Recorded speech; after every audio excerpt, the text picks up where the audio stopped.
Good afternoon. I'm Carol Christ. I'm the director of the Center for Studies in Higher Education. I think I know most of you here.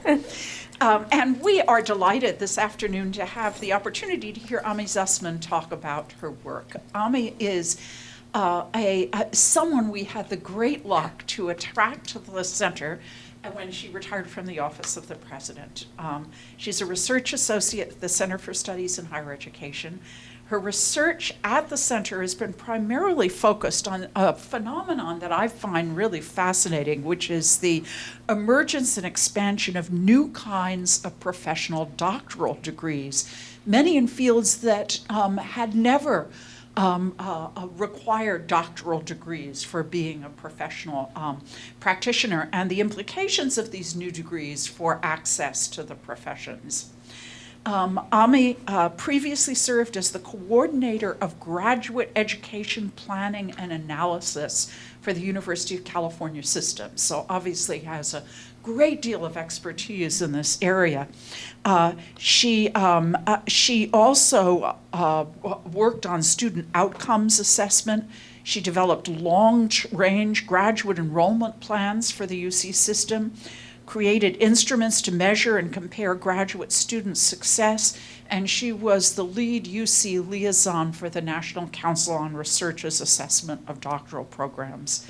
She's authored or was the principal staff for university-wide reports on interdisciplinary graduate education, self-supporting graduate programs at UC, and workforce projections for graduate degree recipients in different fields.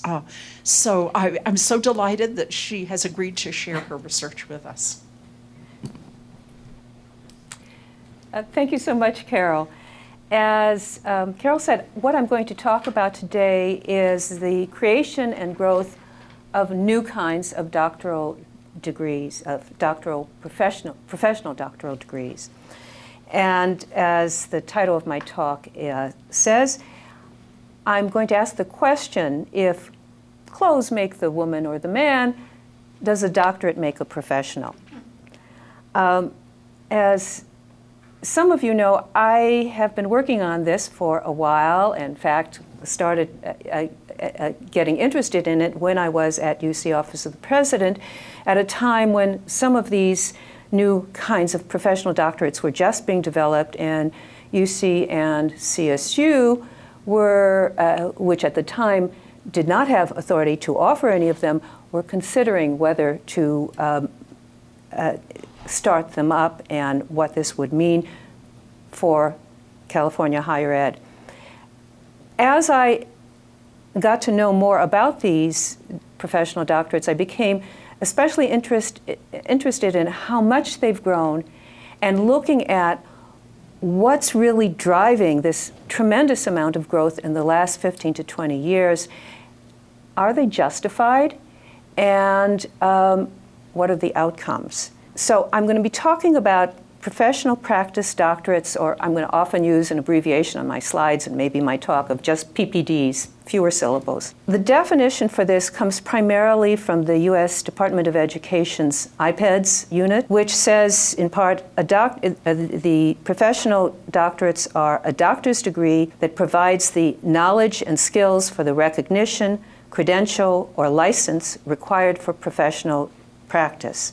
This is a really very recent definition that was adopted by IPEDS because suddenly there were these new kinds of doctorates. There was an old category called first professional degrees, like MDs, JDs, and this new degree includes all of those plus the kinds of degrees I'm going to be talking about.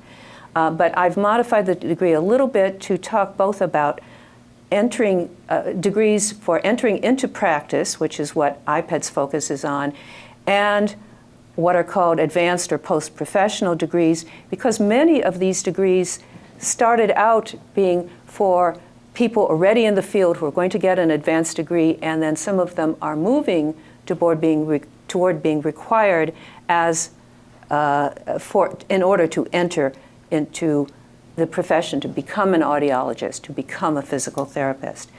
And I'm looking just at the ones created since 1990, created the last 20 years. Give you a sense of these. This is, just there are over a dozen of these that have been created, mostly in the last 20 years, 15, 20 years. And most of them are in the health field, but they do range from architecture to plant medicine and all sorts of fields in between. So you're a Berkeley audience, and if you're able to read this, you may notice that, as far as I know, none of these particular degrees are offered on the Berkeley campus, although some of them are offered on other UC campuses. But you may ask, so, why do you care?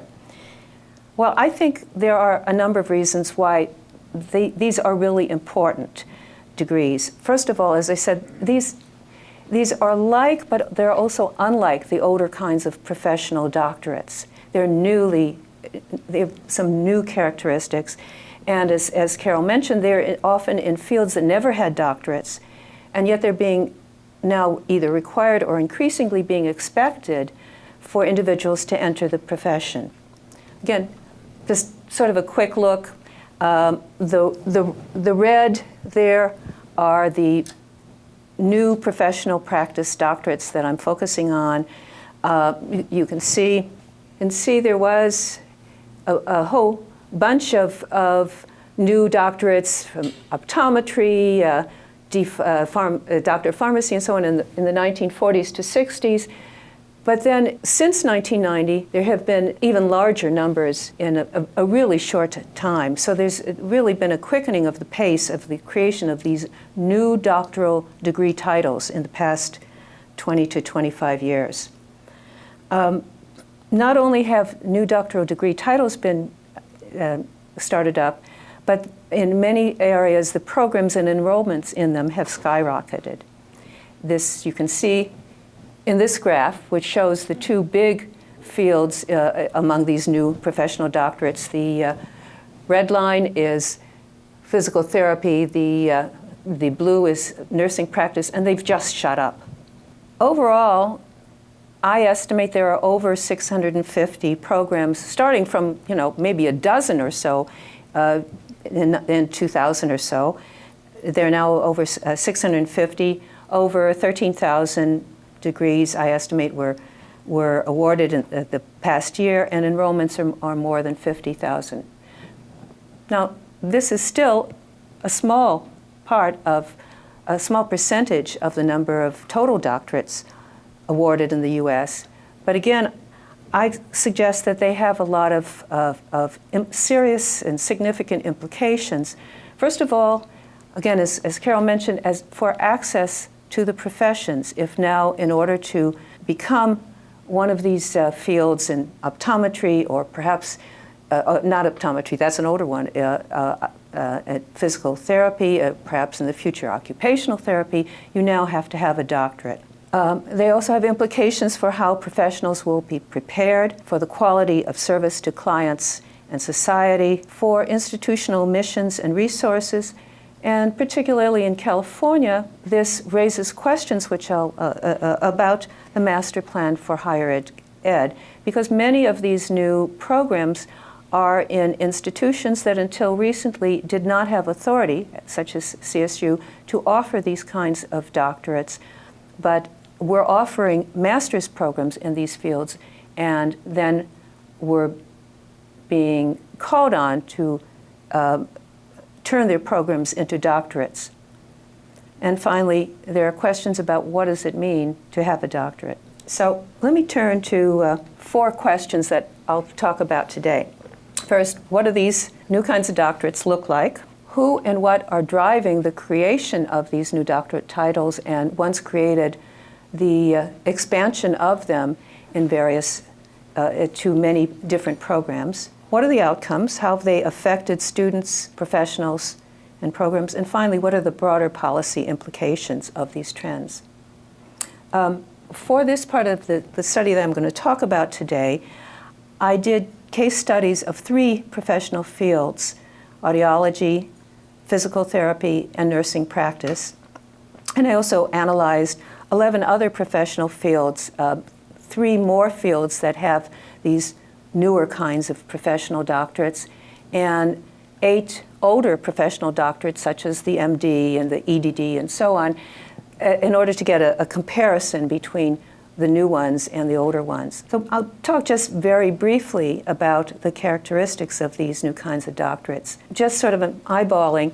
What you see, the red here are the new doctorates, and what you see is they tend to be shorter on the whole than other kinds of professional doctorates or the PhD, 2.5 to 4 years, whereas PhDs or MDs takes a lot longer to do that. So they're fairly short programs. This is after the master's degree. In many ways, they have characteristics like older professional doctorates. Saul was mentioning before we started that often the rationales for them are similar. We'll talk about that in a minute. They also, like older professional doctorates, focus on a specific profession, audiology, acupuncture. They're geared mostly to non-academic careers. They don't require original research, and in fact, generally they don't require any kind of capstone project. They do have a significant clinical component, but they require shorter amounts of training. They're typically much less selective. They still use a doctor title. Let me turn to what's driving these degrees. To try to understand what's driving them, I looked at 3 different conceptual lenses that have often been applied to the growth in higher education, the growth of credentials and the upward credentialing of higher education. The first of these, the human capital theory, is perhaps most often applied to understanding why higher ed in general has grown in the US and elsewhere in the world. And it basically says that when applied to these PPDs, the doctoral training is required in an increasingly complex work environment. If this is true, if this theory, if it is human capital driving these, what we would expect? Employers would be really champion these kind of degrees, and employers would be hiring people holding these doctorates at higher rates and for higher salaries. And also that clients would have better outcomes if that's what's moving them. The second explanatory model is what's known as educational credentialism, which is perhaps best known in a book that Randall Collins wrote called The Credential Society. And what it says is that credentials really just reward the educational level, not job-related skills. And that they're designed to raise professional status, autonomy, and income by controlling access to the profession. If this is why these new doctorates are being developed, like human capital, you would expect higher rates of hiring and higher salaries, but based on cultural capital, education level, not necessarily on job-related skills. And you might also expect that as in order to gain status, one field after another would pursue these higher credentials to sort of keep up with the Joneses. And finally, what's called neo-institutionalism is presented as an explanation for why programs have grown in these fields. And what this theory says is that it's not so much economic benefits, but rather organizations are seeking legitimacy by becoming more like one another and more like high-status organizations. So as I've talked about these, you might notice that there is some overlap among these theories. They use different terms to explain somewhat similar kinds of outcomes, but their assumptions and implications lead to different implications for the future. So that's why I think it's important to try to get a better handle on what's behind the growth of these new professional doctorates. So that's the framework, the theoretical framework. So I'm going to turn now briefly to look at the 3 case fields that I've examined to identify what's happened in them. The first is audiology. And I love finding cartoons on Google. let me give you one bit of context I might not have said, and that is, particularly in health fields, in order to get, you need to have a license to practice. And to get a license in most of these fields, you must graduate from an accredited program.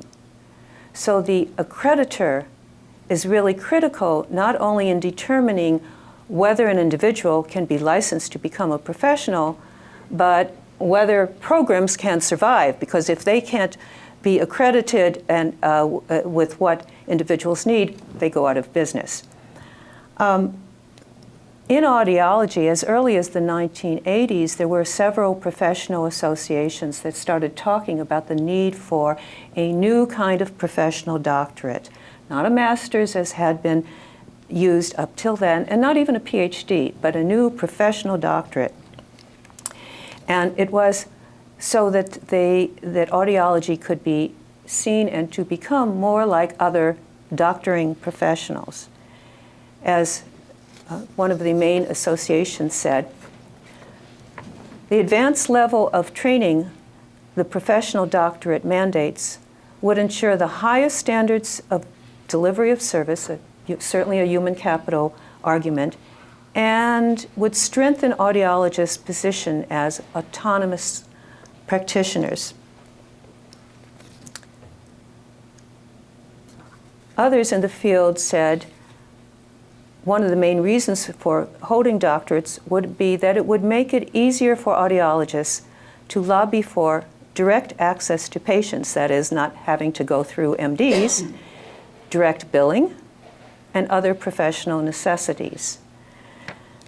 So as you can see, there were in fact multiple rationales being put forth by the professional associations for why these were needed. They were workforce arguments, complex environment, and they were also status and presumed economic benefits to the practitioners. So what happened? Well, in 1997, the accrediting entity, which is in fact a unit within the professional association, set 2012 as the deadline by which programs must lead to an audiology degree, a Doctor of Audiology, in order to be accredited. But in 2004, the accreditor actually moved that deadline up from 2012 to 2007. Because by then, by 2004, almost all of the programs had either converted to a Doctor of Audiology or had closed. As one Midwest chancellor said, we've been under pressure to take what is basically a master's degree and call it a doctorate, but no one institution can afford to boycott the process. One result of this is that there has been a sharp decline in the number of newly trained audiologists. There was over 1/3 of programs and of those getting degrees dropped between the year 2000 and the year 2014. As programs either couldn't meet accreditation requirements or didn't have authority to offer them. In California, for example, CSU had 5 master's degrees, master's programs in audiology. It did not get authority to offer a Doctor of Audiology, and all 5 of those programs closed. And today there are just 2 Doctor of Audiology programs in California. One is a joint program between UC and CSU in San Diego, and the other is a brand new program that's just starting up at the University of the Pacific. So before I turn to the outcomes of these, let me look at my second field, which is physical therapy. And some of us in this room are, having a lot of experience with physical therapists. I heard that. Until 1998, all you needed was a bachelor's degree to become a physical therapist. But in the 2 years later, in 2000, the main professional association set a goal of requiring the doctor of physical therapy by 2020. As in audiology, multiple reasons were given for this need. They were to serve clients better, to improve autonomy and economic benefits. For instance, the Professional Association said, physical therapy by 2020 will be provided by physical therapists who are doctors of physical therapy. And here you'll hear words similar to what you heard in audiology. Consumers will have direct access to physical therapists without going through an MD. Physical therapists will hold all privileges of autonomous practice. Lots of other reasons were given, one of which, for instance, is to be consistent with higher status doctoring professions like medicine, osteopathy, veteran medicine, and so on. And the argument was made that the master's programs, which were about 2 years in length, already meet the requirements of a clinical doctorate. So what happened? In 2009, the physical therapy accreditor, program accreditor, which again was closely allied with the Professional Association, mandated that by December 2015, all physical therapy programs must lead to a doctor of physical therapy in order to be accredited. But as in audiology, most programs had converted long since. By 2010, in fact, there were only 9 that had not yet converted to doctor of physical therapy, and I think half of those, about 5 of those were in California at CSU, which had in 2000 which only got authority in 2010 to offer independent doctorates. Finally, my third case is a nursing practice, and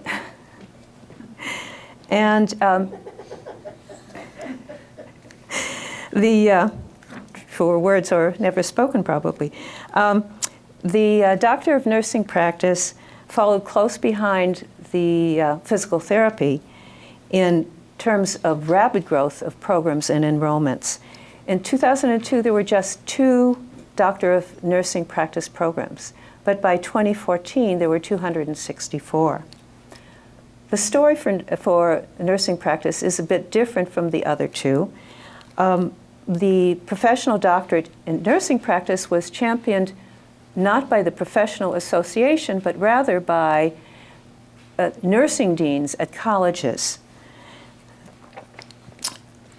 As in audiology and physical therapy, these Association of Nursing Deans argued that the PPD was needed for several reasons, including increasing complexity of the healthcare environment, but also for issues of status and parity.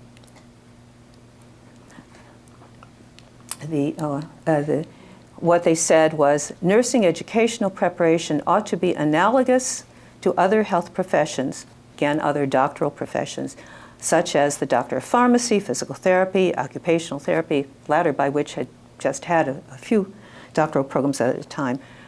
But it added that despite going toward a doctoral level, transitioning to the doctor of nursing practice will not alter the nurse practitioner's current scope of practice.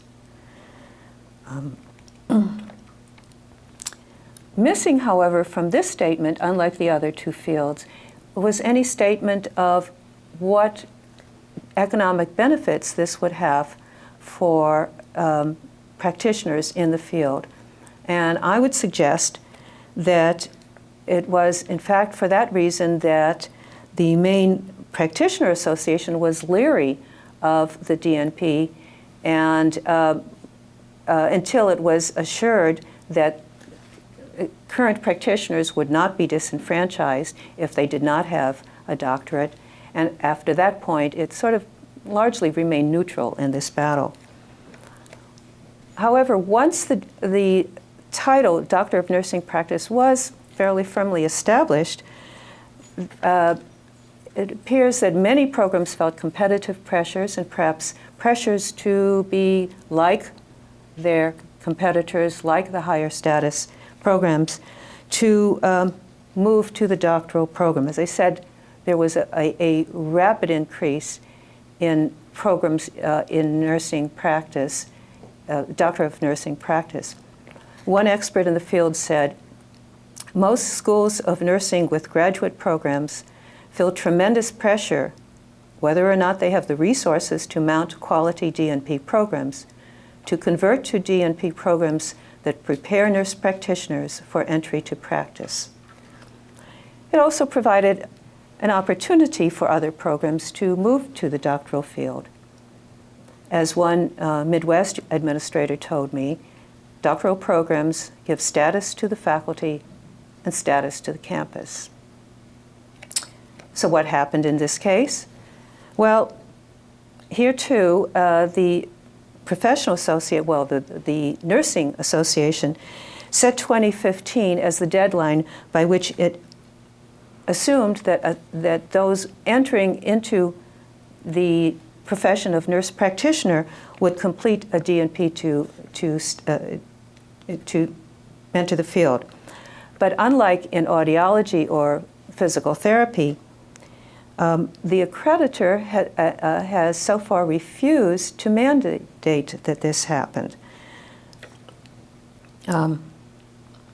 Again, my assumption is, at least in part, this is because there was no clear evidence of or rationale put forward on how this would benefit the individuals.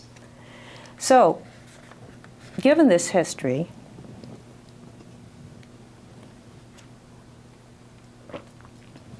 let me look at, what happened in terms of the outcomes in these three fields. And I've combined them because you'll see some very similar comments. In all three fields, the training in the programs sometimes was not much longer than the old masters. The outlier really is physical therapy, where on average there was only 12 weeks more in the program, over half of which was in clinical training.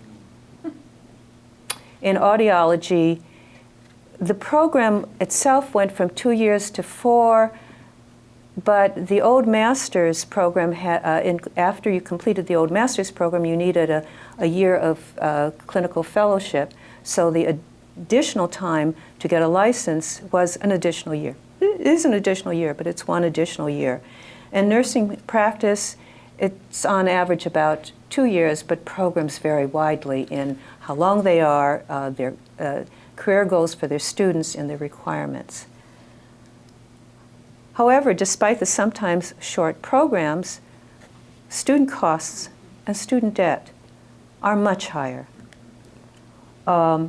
Take an example, in physical therapy, tuition increased by 63% in the public institutions, and in nursing practice, it was nearly double that for a master's. There was a report, as I mentioned, CSU gained authority to offer independent doctorates in both nursing practice and physical therapy in 2010, and these programs are really just beginning. But there was a report by the California Legislative Analyst's Office last year that talked about these physical therapy programs and concluded that the programs had a significant increase, that the average tuition cost was $90,000 for a doctor of physical therapy in the CSU, significantly higher than the master's, and the LAO said not fully justified. And it also found that the average debt students carried in these programs was over $72,000. Despite this, I found little evidence that new professional doctorate holders have been hired at higher rates or got higher salaries. Now, I will say these are fairly new degrees and things can change. But so far, what it appears to be happening is that employers value experience, not the degree. And in fact, in at least two of the three fields, the professional associations themselves in nursing practice and in physical therapy did surveys, did studies, and acknowledged that there was no evidence that there were higher fees, higher salaries, or better career outcomes for those who were getting these new doctorates. But there's an interesting twist to this. Current practitioners were exempted from doctoral requirements, even in those fields where they're now required for entering professionals. On the other hand, they were offered shorter routes to get the professional doctorate. In audiology, they could get online degrees, and for quite some time, they could get what was called an earned entitlement audiology, a doctor of audiology, for a payment of $750.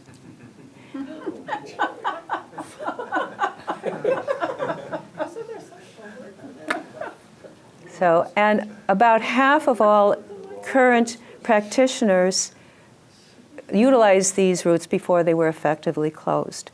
And similarly in physical therapy, there are what's called transitional DPTs, which can require anywhere from 4 to 20 courses. So, but there's no clear evidence to date that clients are better served. Again, these may change. These are new. There may be, and fields do change as people within them change. But to date, there isn't clear evidence that they are being better served. As for workforce supply, the evidence is mixed. In audiology, if you remember the graph I showed, there does seem to be a potential supply shortage because of the reduction in degrees, unless something happens. And there are some trends in California now that there may be one or two additional programs in audiology, but these may be years away. In physical therapy, it appears likely that the demands will be the supply will meet demand. Perhaps that's no surprise, given that the programs are not that much longer, although they're more expensive. In nursing practice, where there is in fact a serious shortage of nursing practice faculty, there is unclear evidence whether the DNP will help meet that need, since the faculty shortage is usually considered to be due, at least in good part, to the fact that hospitals and other non-academic sectors can pay much higher salaries than can academic institutions. So it's unclear. So, all right, so this is the outcomes. What does this say about who and what have been driving these programs? Well, what I found then is that it is professional associations backed up by accrediting entities or professional school administrators in nursing that are really champion and behind these moves. It is not employers who did not seek them. It does not seem to be largely the job market. There's little evidence that the labor market is driving these, and as I said, little evidence, at least to date, that there have been better outcomes for clients that wouldn't be met simply by having more experience. But rather, it does seem to follow from what educational credentialism would say, that it's mainly for status, for autonomy, and for income. However, at least so far, most of these fields have not seemed to get the higher salaries or hiring rates that the educational credentialism theory would predict. So they have not been successful at that. Once these titles were created, then what's driven the substantial expansion of programs in these fields? And that seems to be explained by the what David Reisman called the academic procession. Institutions were pursuing legitimacy and status. Many programs quickly converted, long before they were required to do so, and despite costs and uncertainties, including, for instance, there were questions raised by the programs themselves about the quality of doctoral faculty, the quality and adequacy of clinical placements. But it does seem to matter who champions the professional doctorate and why. And as I say, in nursing, it seems that because the professional accreditor, professional associations really wasn't behind it, it is not yet mandated. However, what I find in looking at the stories of audiology and physical therapy is that when there were a majority of programs already offering these doctorates, it seems as though the creditor said, oh, we've got to make this mandatory. And so it may yet be that nursing practice, the accreditor there will say, most of them are now nursing practice degrees, we've got to make these mandatory. I've sort of gone over how these have affected students and professionals and programs very quickly. For students, higher costs, more student debt. Professionals, not higher salaries. Current professionals are exempt. There has been a little success in some fields, such as physical therapy, in that some have gotten more autonomy. They have gotten direct access in a number of states so that they do not need to go through medical doctors anymore. And the fields are pushing for more autonomy despite pushback from countervailing forces like the AMA. For programs, some programs were forced to close, particularly in audiology, and others leveraged the requirements to gain a doctoral authority when they didn't have them. I've talked about these concerns that have been raised in terms of faculty, financial support, and so on. I will say that growth is continuing in some fields, such as audiology, and even have declined, and physical therapy, I think, has reached saturation and is now tapering off. But in other fields, particularly nursing practice, but also in occupational therapy and acupuncture and oriental medicine, the number of programs is growing. And in all of them, enrollments are growing, and other fields are adopting these programs, these new professional doctorates as well. In occupational therapy, there are new entry-level professional doctorates, also in acupuncture and oriental medicine. And just very recently, nurse anesthetists decided to mandate that by 2022, all nurse anesthetists must complete doctoral programs in order to enter the field. So, broader implications of these. The first, as I said, is what should a doctorate mean? And who decides this? Should a doctorate just be based, as they are in many of these fields, just on completing a certain number of credit units? Or should all doctoral degrees be required to meet certain fundamental criteria? If all these programs become professional doctorates, and credentialism is in play, will we need to create even yet another degree so they can continue to raise the status of their professions? And who decides?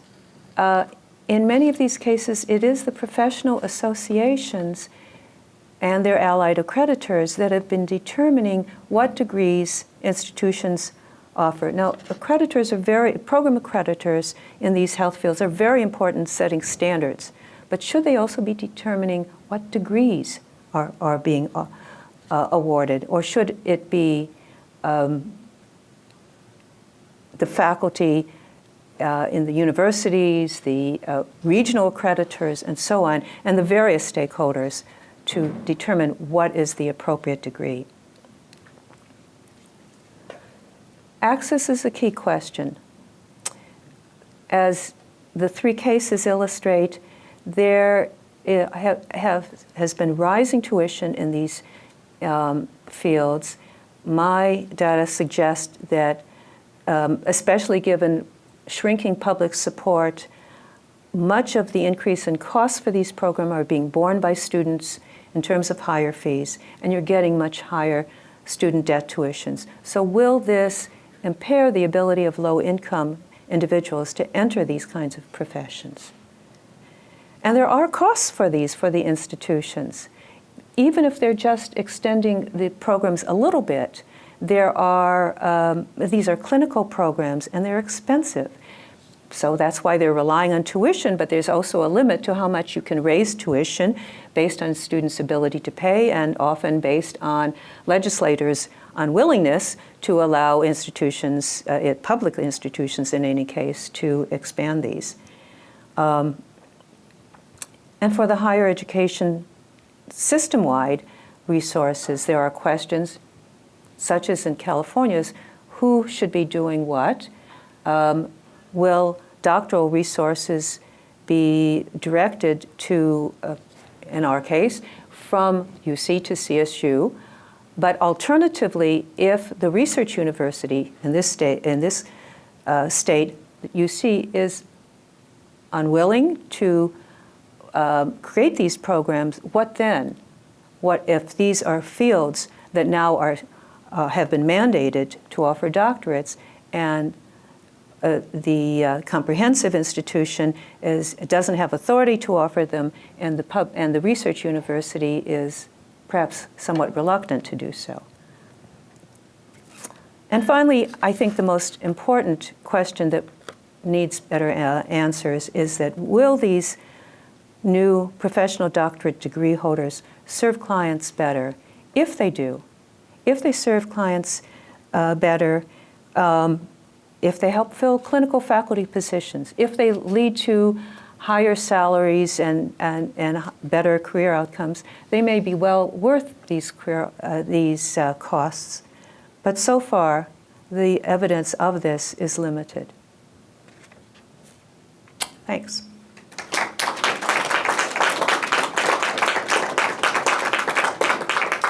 Will you answer questions? Absolutely. Questions, comments? Ami, very, very interesting update on this vexing situation with doctorates. The institution that has, at least at the early point, was very worried about the role that they had to play was WASC, and it was partly because they have very strong the staff had very strong feelings about what constituted appropriate support for PhD level programs, and questioned whether some of the institutions that felt required to shift these degrees to doctorates would be lacking. And I wonder if you have anything to say about how this scenario has been playing out with WASC accreditation. Yeah, and actually at one point I did talk to WASC people. My own feeling is, well, first of all, I think the different regional accreditors play different roles. As some are more active than others, WASC is a little more active than some of the others. But I think it's a missed opportunity. I think the regional accreditors ought to be taking a much firmer stand than they are on setting standards. There was a report now almost a decade ago by North Central accreditors on raising questions about these professional doctorates, but then there was no follow-up.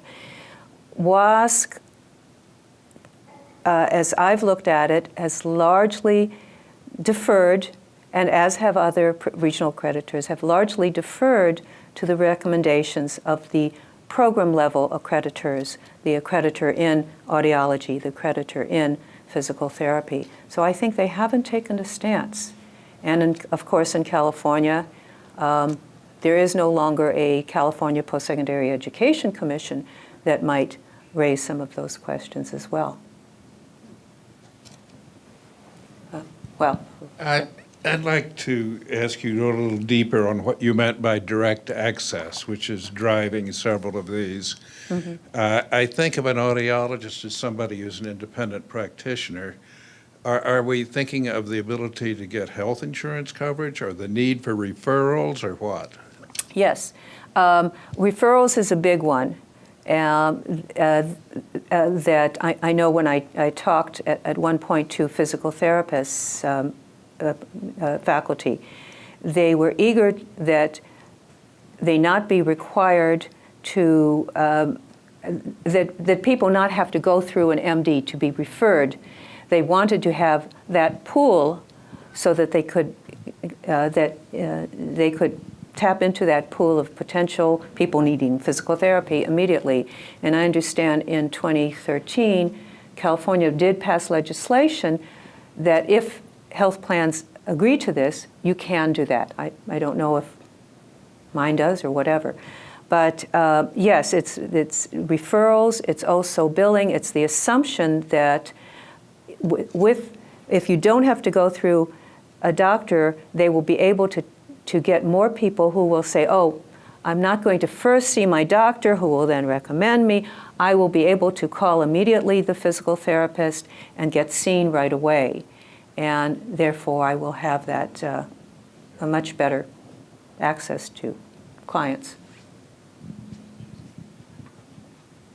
So it seems to me a number of years ago that nurse practitioner all of a sudden needed to have a master's in nursing, and that was, I don't know, 15, 20 years ago, yeah. And that this is like another level up. And two things that I've heard from people who are in nursing and who are physician assistants is that there's this competition aspect to it, and that a lot of the nursing doctorate thing has come as a way to differentiate themselves from PAs, physician assistants, and that it's like that next step up, where in the past, doctor of nursing was to become like an academic or a supervisor, a manager person, and that was why you were doing a doctorate. And now it's like that. So is it coming from also some clinical competitiveness? I don't know if that's the right word, but do you know if there's aspects of that? Well, I think that probably makes a lot of sense. It's interesting to me that the physician's assistants have not gone along these lines, have not been seeking, so far as I have seen, to become doctor of physical assistant or whatever the terminology. Yeah, and I think, and one of the things I just mentioned in passing, there has been some strong pushback from the American Medical Association against these degrees, but not always successfully. I don't know. It may be that some of that has been, as I say, everything. They have masters now too, right? They have masters too, which it didn't right? Used to be. Yeah. In all of these fields, if you go back 20, 30 years ago, you needed bachelors, and then you needed masters, and now yeah, it's moving into that area. Yeah, I'm really struck that most of these are in the medical field, and it seems one of the things that's going on is a huge restructuring of both services in the medical field and how patients access those services. And I was wondering whether you're at all connecting this to what's happening with MDs. I mean, the very tight control of the number of MDs granted, that is exerted, the kind of recent increase in osteopathic doctors of medicines. It just seems there may be a large story behind this extraordinarily interesting, provocative narrative about the medical field itself and how it's changing. That's a really good point. And for sure, including things like the Obamacare, there is an increasing need for more health professionals and a desire to have those that will not be as expensive. So there is certainly a push to have more people with who are not MDs, but who can play important healthcare roles. Yeah, but I'm also wondering whether there's a kind of artificially imposed scarcity of the MD degree by the AMA. Well, yes. I mean, just as I would say was true most clearly in audiology, not less so in the other two fields, there is an attempt to control access to the profession, both for very legitimate reasons and perhaps for also status and income. And so this could play a role in other professions picking up the slack, but also then wanting to imitate some aspects of those MDs with their own doctorates.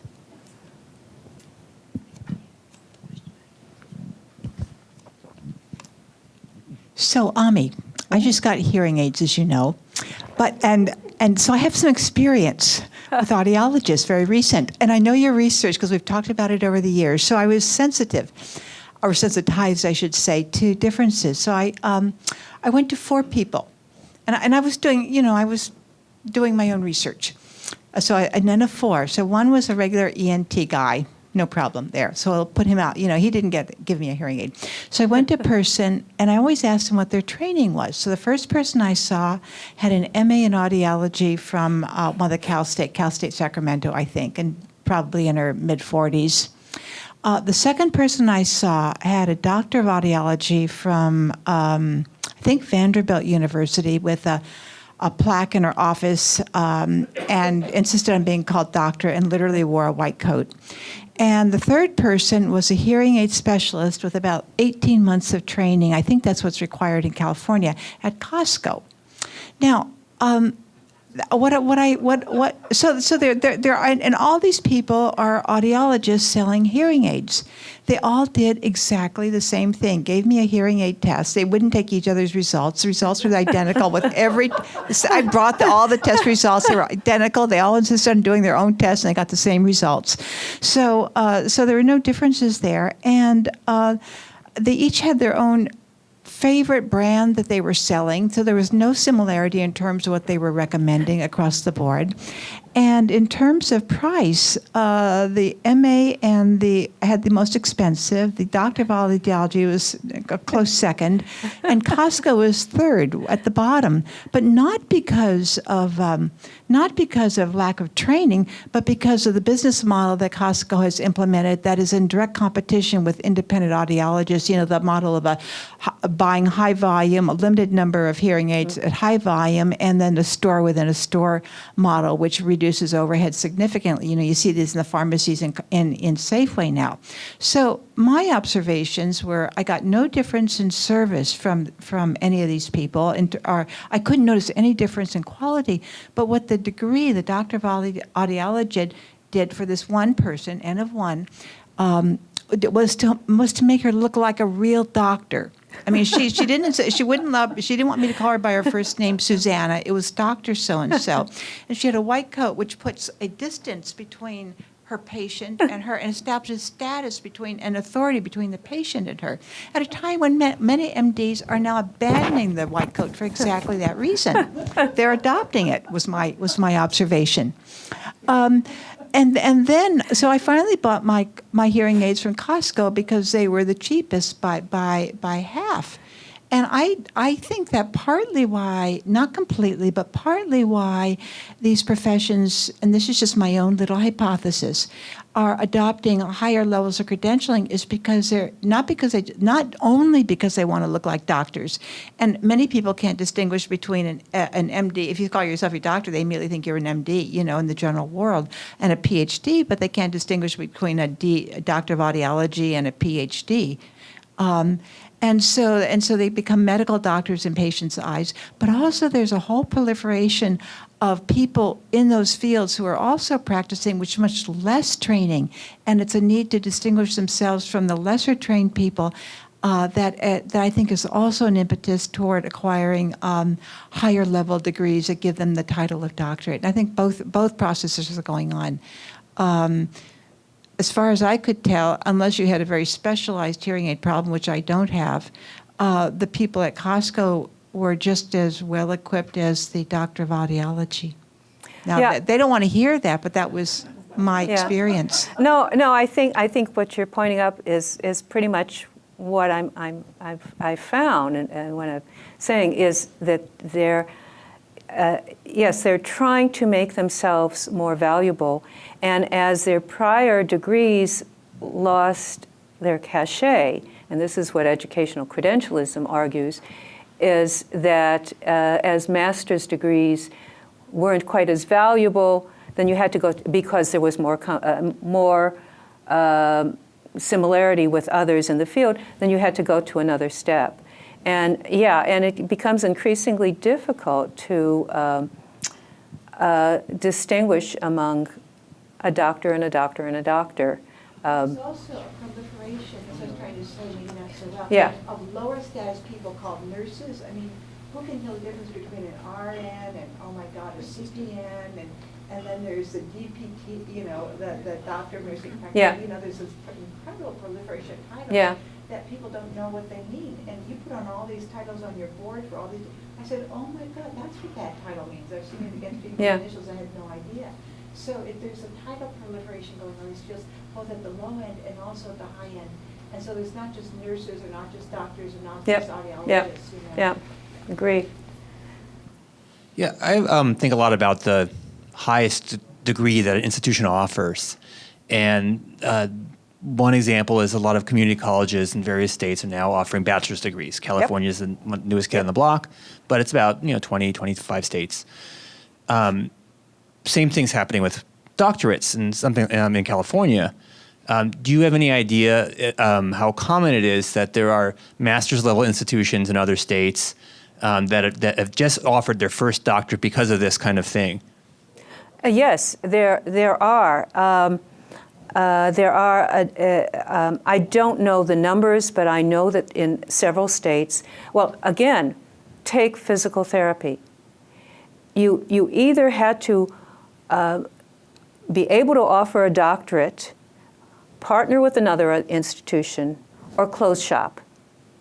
And so in California, in Minnesota, and in some other states, those what we typically call comprehensive state universities that used to go just to masters went to the legislature and said, we've got to offer these degrees, and the research university isn't offering them. We have long-standing programs. We've got to do this. And so I think in many cases they have, in fact, been successful, although sometimes it's a mixed bag, because in those two states, for instance, what the legislators said, well, all right, you can offer these degrees, but we don't want you to reduce the number of undergraduates or the funding for them, and we're not really going to give you more money, but go offer them, which is why then student tuition goes up further.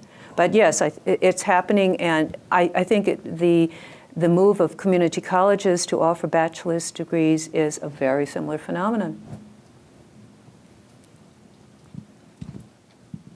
I'm interested in knowing if there's similar processes in non-medical, I mean, where the accreditation is not through professional associations. I'm thinking of law, or even perhaps like business school, where the MBA may be either student or employer-driven, looking for higher level degrees? Well, the JD is an interesting thing. The JD, in some ways, is like these new degrees.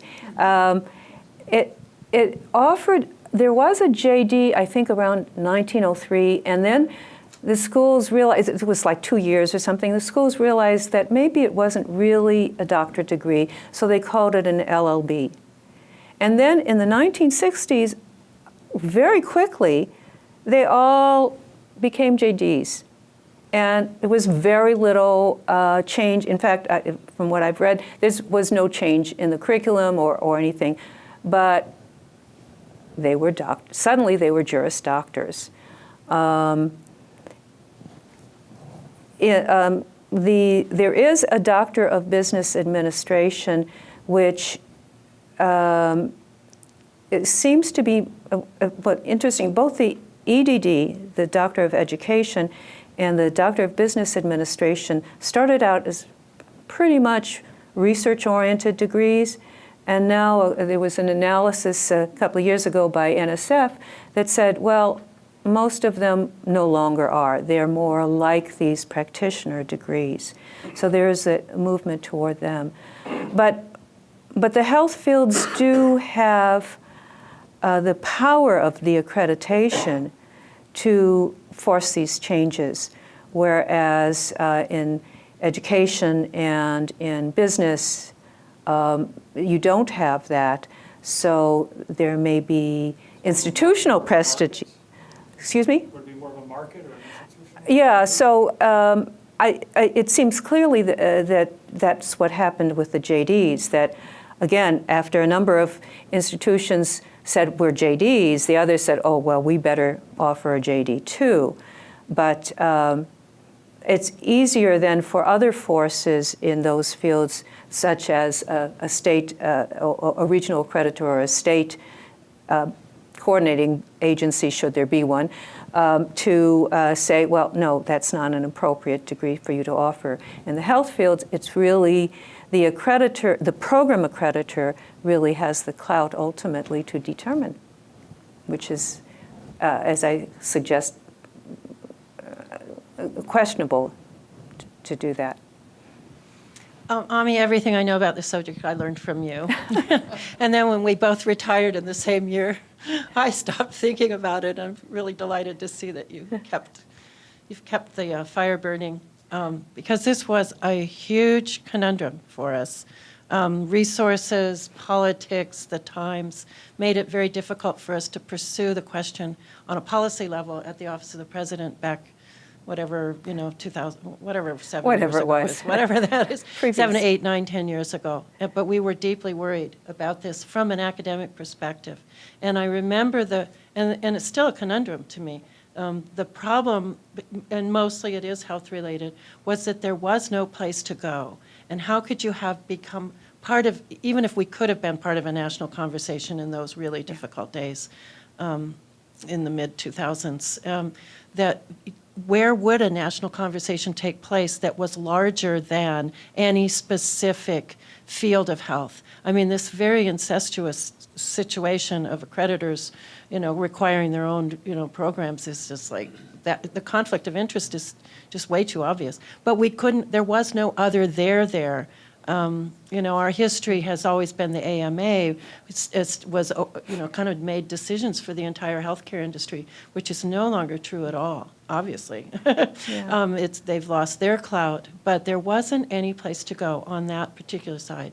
A second piece that may emerge, I don't know, I mean, the whole insurance industry question that Jed sort of brought up, what's going to get reimbursed? Who's going to make those decisions? And will there start to be conflicts amongst these groups providing similar experiences, or being distressed or outraged or whatever they're going to be about somebody else providing care to their patient on a subject for which they thought they were equally qualified? Will that work itself out? And where's the consumer in this? Are there consumer groups that are going to start to care about this? Do they become champions or not, making it better or worse? But then the bigger question is, is it making a difference to them? And do they feel that their needs aren't being served? Anyway, that's sort of tangential. But the other question that you raised is like, who does define the doctorate? And where is the there for the academic universe in Yep. the United States higher education that makes a definition when it's starting to be important, it looks like, Yeah. for all the reasons you're pointing out. Yet, yeah, there ought to be a difference. It lowers the value of some, it raises the value artificially of others. Anyway, great job, Ami. Yeah. Well, yeah. I really think, as I said, it is a big question who nationally could do this. I think if we had really active regional accreditors, or what is the Association of Accreditors? Not COPA, CHIA. If they were to get together, they might have done it, but there doesn't seem to be the will or desire, and in fact, most of the members of CHIA are these program accreditors rather than the regional ones. So it hasn't happened. Yeah, and questions about what is and should be a doctorate, I think, are key here. Let's thank Ami again for the wonderful presentation.